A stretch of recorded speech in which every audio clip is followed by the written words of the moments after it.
What did you say about the war? You're concerned about the war?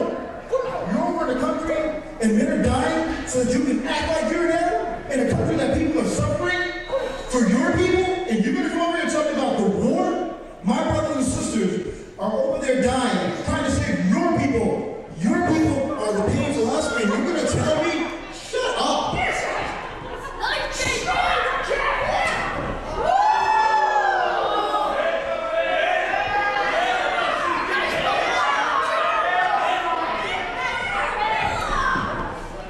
Okay, honey, we're gonna do this real quick. Where I'm from, we don't hit women, but we do hit other men.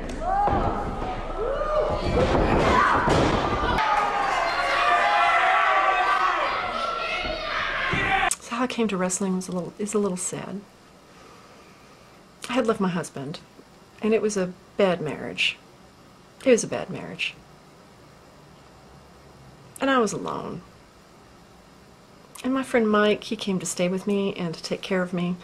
He would visit with me often, and he knew that I didn't want to have a conversation. I didn't want to talk. I didn't want to talk about it at all. I needed just to have somebody be there, and I needed to be able to cry, and I needed somebody to not make me feel better when I cried, because I wasn't going to feel better. And Mike just showed me these wrestling tapes. He had taped over all these years and years of matches and collected them as narrative arcs. And he showed me the entire history of Macho Man and Elizabeth. Now, Elizabeth, she was a battered woman. And Macho Man is the one who did it. And I think it was in real life, too, their relationship in real life, and in the end, she didn't die well. And I saw myself in her, and I saw how her being a martyr, and her being sanctified by the crowd for sticking with him, despite how he treated him. And you can always hear people in the audience, and you can hear the announcers, you can hear everybody. Everybody knows what's going on. Everybody knows what's going on. But nobody ever did anything about it.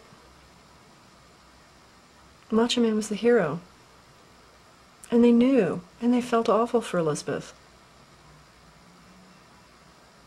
And I thought, my God, wrestling's not fake at all.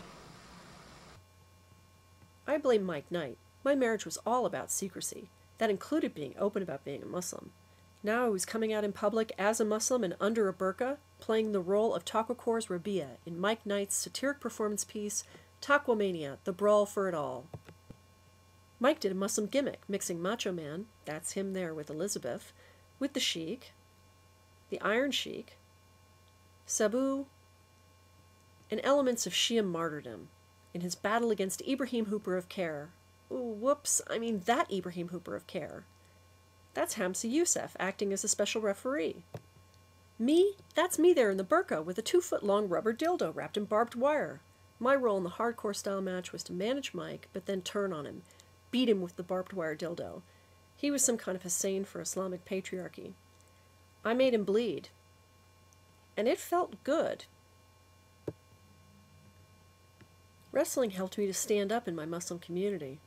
Omid Safi brought me into the Progressive Muslim Union and started me on a path challenging male religious authority in Islam. I organized women-led prayers. I gave pre-khutbah talks at mosques here in North America, but most proudly so at the Claremont Main Road Mosque in Cape Town, South Africa, where Amina Wadud did it first. Unexpectedly, wrestling connected me to other women.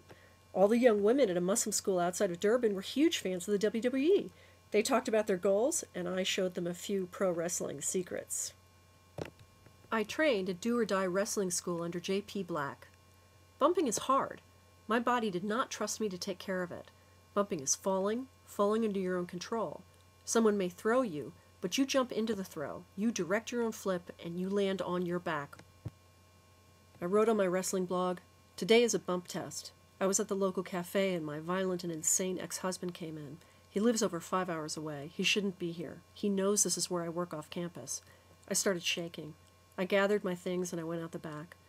I didn't even know if the cafe had a back door or not, but I wasn't going to walk by him. I got out into the alley, found my car nearby, and went and filled up with gas and came home. I wrote 4 versions of a note to leave on the door. The first one was panicked. If you so much as knock on this door, I will call the police.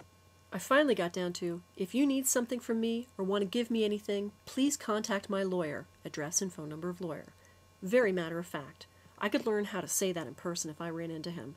I don't have to be scared. He has no power over me. I take my own bumps. After 6 months of training, JP initiated me with a chop. A chop is a powerful, painful, dramatic slap across the chest popularized by Ric Flair. I had to stand in the corner of the ring, my arms slung back over the ropes, and let JP chop me, full on. While married, I'd never taken any pictures of the abuse, and I was unable to prove it in court. Now I had a picture of my chop as evidence of my strength and my survival. If I was going to be any WWE wrestler, I'd want to be Melina. You know, but the problem is with Melina, it's the clothes she wears.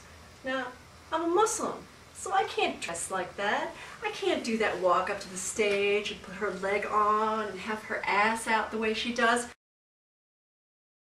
I can't do that, right? So how would I do Melina? One of the things that I like about her is that she screams. I love Melina's scream, right? I love what kind of manager she is. I love it. She can really work a crowd. But since I'm a Muslim, right, I gotta do it in my own way. So I kind of figured out how to do that. I have my own costume that will let me do Melina's scream without showing the Melina ass. It's called a burqa.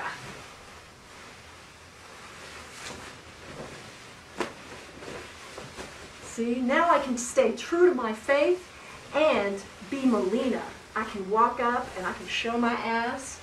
I can yell. I can say, ah!